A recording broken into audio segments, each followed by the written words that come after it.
संसार में अगर कोई मृत्यु को पार करना चाहता है, दुखों से पार होना चाहता है, तो भगवान श्री हरि के चरण कमल के बिना और कोई आश्रय नहीं।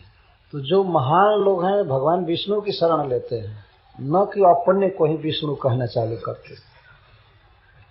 जिसकी बुद्धि एकदम भ्रष्ट हो जाती है वही कहता है कि मैं विष्णु हूं, मैं भगवान। और भ्रष्ट बुद्धि जिसकी है वो ऐसे लोगों को भगवान मान लेता है।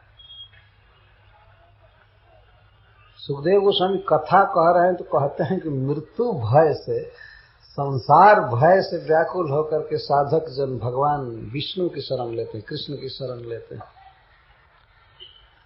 कितना सुंदर बात बोल रहे हैं वो इस अवसर पर। दूसरे की शरण नहीं ले सकते, दूसरा क्या करेगा। श्रीमद् भागवत के 5वें स्कंध में भवाटवी वर्णन में लिखा गया है कि जैसे कोई व्यक्ति जंगल में जा रहा हो, वणिक समुदाय, और सामने सिंह को आते हुए देखे, सिंह के कुछ बच्चे, सिंह की स्त्री और सिंह के साथी, और डर जाए, तो काल चक्र को ऐसे कहा गया है। काल जैसे साल है, वर्ष है, 6 महीना, सप्ताह, मास, ये सब सिंह के समान हमारी आयु को खा रहे। तो सिंहों के डर से, उनसे भयभीत होकर के और बचने के लिए वो समूह वो क्या करता है, वणिक समूह, कि जा करके कांक, गीध और बटेर की शरण लेता है। मान लीजिए उधर से सिंह आ रहे हैं झुंड के झुंड, और उनसे कोई डर जाए, कांप जाए, आह बाप अब तो नहीं बचूंगा, तो किसी बगुला की जाकर शरण लेगा कि सरकार बचाइए। गिद्ध की शरण लेगा। क्या वे सिंह के आक्रमण से बचा सकते हैं? बताइए।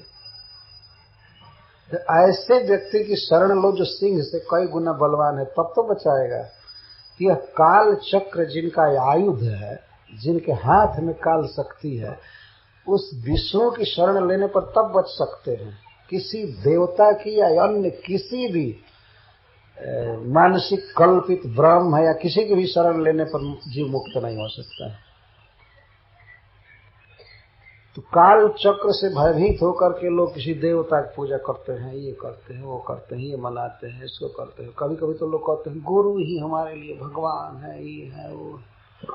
तब तो तुमको मरना निश्चित है, संसार में ही रहना है, निश्चित है।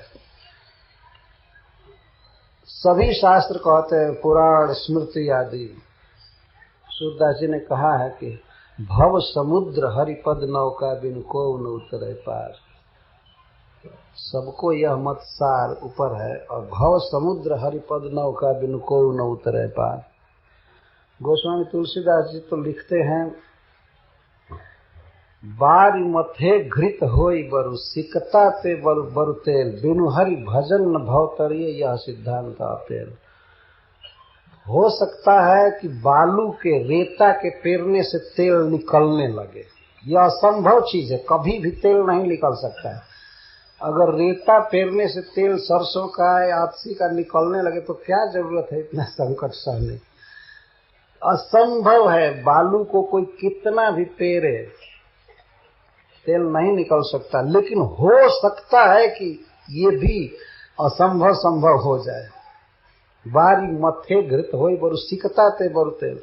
और हो सकता है कि पानी के मथने से घी निकलने लगे, जैसे दूध के मथने से निकलता है। ऐसा हुआ नहीं आज तक, लेकिन गोस्वामी तुलसीदास जी कहते हैं कि हो सकता है कि पानी के मथने से घी निकलने लगे और बालू के पेरने से तेल निकलने लगे, लेकिन बिना कृष्ण के भजन के कोई भवसागर तर जाए, यह नहीं हो सकता है। हुआ है, न हो सकता। तो वही सिद्धांत सुखदेव गोस्वामी कहे हैं। वास्तव में ये सुखदेव गोस्वामी, नारद जी आदि यही तो मूल प्रमाण है आचार्य, जिनके अनुसार आजकल के भक्त बोलते हैं, मृत्यु भयातुरा जना।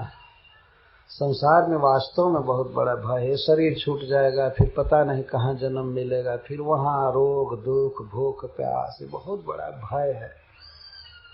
तो इस जन्म मरण के भय से व्याकुल होकर के सुकृति जन भगवान विष्णु की शरण लेते हैं और वे प्रभु तुरंत रक्षा कर देते हैं।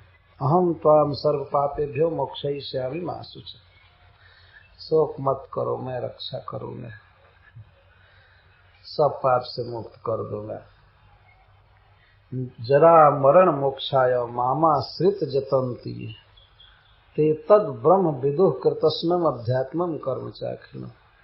भगवान कहते हैं बुढ़ापा के दुख से और मरण से भयभीत होकर के जो लोग मेरी शरण लेते हैं वही समस्त वेदों के ज्ञाता है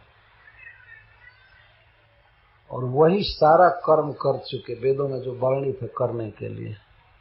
इस प्रकार के उदार वाक्य भगवान बोल रहे हैं। भगवान की शरण लेना बहुत बड़ा कार्य है। तो इस जीवन में जिन लोगों ने यह पहचान लिया है कि भगवान विष्णु कृष्ण हमारे इष्ट देव हैं, भले अपना अपना स्वभाव भिन्न है, कमजोर है, लेकिन जब स्वीकार कर चुका मन कि कृष्ण ही भजनीय है तो बहुत बड़ा काम हो गया। समझिए यह निर्णय कि कृष्ण मोर प्रभु त्राता, कृष्ण हमारे प्रभु हैं और हमारे रक्षक हैं, यह मन में एक बार आ गया तो आधा से अधिक काम हो गया। जो जीवन में करना है